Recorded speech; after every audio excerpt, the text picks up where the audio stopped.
omusujja gw'ensiri gubadde gututawaanya ate gubadde mungi nnyo mu bantu. Stephen Kazoba, omutuuze w'e Bulungi mu munisipaali y'e Ibanda, ng'annyonnyola ng'omusujja gw'ensiri bwe guludde nga gutawaanya abantu beeno. Ono agamba basaasaanya ssente mpitirivu nga bagujjanjaba. Kati oyinza okugamba ono ne batuuze banne bandifuna ku buweerero oluvannyuma lw'abavunaanyizibwa ku by'obulamu ku disitulikiti okubagabira obutimba bw'ensiri. W'eby'obulamu e Ibanda, Dr. Julius Bamwine ategeezeza nga bwe bafunye obutimba emitwalo 18,600 okuva mu minisitule y'ebyobulamu basobole okugabira abantu mu kaweefube okulwanyisa omusujja gw'ensiri. 186,000 nets which we are going to distribute starting from today, and we have so far registered 74,000 households which are going to benefit from this net distribution. Oluvannyuma lw'okugaba abantu 7 be bafunye obutimba buno, kyoka abasabye okubukozesa kye bulina okukola basobole okubuganyulwamu. We are giving these nets purposely to prevent malaria. We are not giving these nets for people to use in rearing chicken.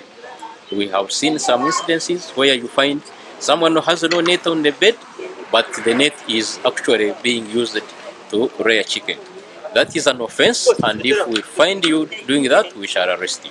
Godfrey Mbetegereize RDC w'ekitundu akubiriza abali ku ddimu ly'okugaba obutimba buno akakasa nti abalina okubufuna be babufuna. We don't want corruption.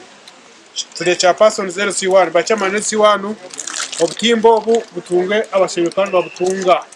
Mutakabugabira abanyabuzaye n'abanyamukago. Mubagabire amamaka households. Turashanga mwabukwatijaga zakubakwata ekindi kisanja no sleep and no corruption. Isaac Serukera okuva mu minisitule y'ebyobulamu asabye abantu okujjumbira okusula mu butimba bakendeze ku muwendo gwabo abakwatibwa omusujja gw'ensiri. Naye ensonga enkulu eriwo naawe olina otegeera nti basisuje mu katimba nze nsinga okufiirwa tuli fena kubanga waliwo abantu naawe osobola kwegulira katimba.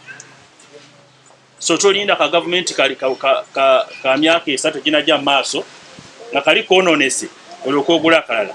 Omusujja gwa malaria y'emu ku ndwadde ezisinga okutawaanya bannayuganda ng'ebibalo biraga nti ebitundu 9 ku buli 100 ku bannayuganda be bali ku bwerinde bw'okufuna obulwadde buno.